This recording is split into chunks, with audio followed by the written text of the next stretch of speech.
आपको एक अच्छा ह्यूमन बीइंग से लेकर और जो भी आपके कार्य से संबंधित चीज़ें हैं वो सारी सीखनी है। ठीक है भैया। तो जो अच्छा है वो लौट कर आप तक जरूर आएगा। जो अच्छा किया काम आपने वो क्या होगा भी लौट कर आप तक आएगा। तो अब देवव्रत सर ने शायद वो स्टोरी सुनी भी होगी कहीं पे, किसी में हमने कोई कोर्स किया था, मैं उसको बताता हूँ एक बार। लो सर कैसा भाई, इसको ध्यान से सुने। ये आपकी उन अच्छे कामों से रिलेटेड स्टोरी है ये। तो एक जो होते हैं जैसे डेली ना होते भी जो फकीर लोग होते हैं, वो आता है किसी गली में, उसका डेली का रूटीन था। तो वो जैसे भी खाना लेना, कुछ भी लेना, किसी ने पैसे दे दिए, किसी ने खाना दे दिया, तो ऐसे ही वो आता था। और कोई लेडी थी उसको डेली खाना देती थी, ठीक था, ठीक ठीक जो भी होता, मतलब जो उनके घर में बनता था वो मतलब खाना दे दिया। और ऐसे ही किसी दिन वो लेडी जो थी वो परेशान थी किसी बात को लेकर, और जैसे ही उसने बोला अलग निरंजन या इस तरह की बात कुछ बोली, और उसका एक पेट डायलॉग था साथ में, जो अच्छा किया है वो लौट कर, जो आपने किया जो किया है वो लौट कर आएगा। आज जो करा है वो लौट कर आएगा। ये उसका एक होता था तकिया कलाम फकीर का, बाबा जी का। तो उस दिन में भी उसने यही कहा बात, उस दिन भी उसने यही बात की।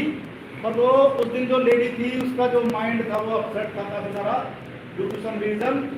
तो उस दिन उसने सोचा कि क्यों मैं इसका काम तमाम कर दूं, इसको मैं जहर दे देती हूँ।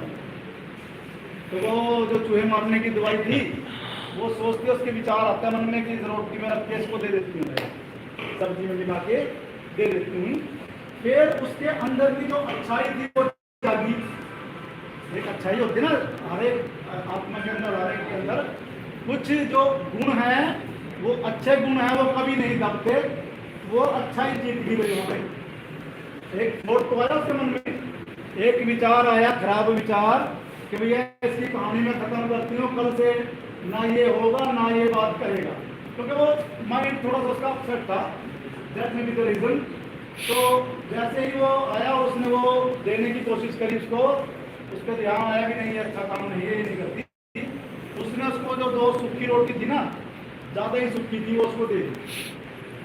गुस्सा भी हो गया उसका, वो गुस्सा भी वो भी हो गया, उसको अच्छी रोटी देने की बजाय उसने उसको सूखी रोटियां दे दी। और वो भी धन्यवाद करता हुआ, साधु जो था, साधु लोग ऐसे धन्यवाद करते हैं, बातें ना करें भाई बेटा, जस्ट कीप क्वाइट।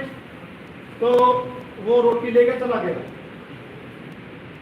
और फिर क्या होता है कि दोपहर तक कुछ ऐसा आता है, उसकी डोर बेल बजती है और सामने देखती है वो अपने बेटे को, जो कि बिल्कुल उसके कपड़े फटे हुए और बिल्कुल बुरे हालत, उसकी बाल बिखरे हुए है ना, और हड्डियां उसकी जो बस्ती कीर्तन कर रही थी ऐसा था होता उसके।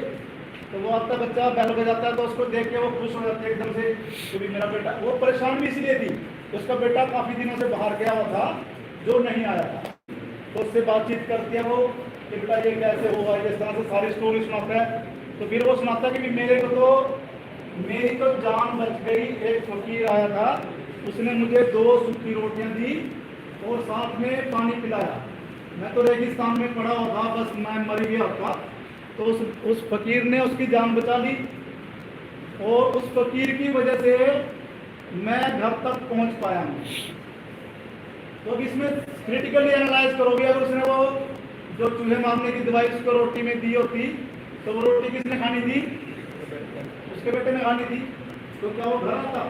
तो जो बुरा काम उसने किया होता वही बुरा काम उसको मिलता वापस। उसने अच्छा काम किया, उसको अच्छा रिवार्ड मिल गया। ठीक है ना। तो आपने कुछ भी जो अपनी अच्छाई है, जो आपकी आत्मा की आवाज़ है, उसको हमेशा ही सुनते रहना है, उसको इग्नोर नहीं करना है।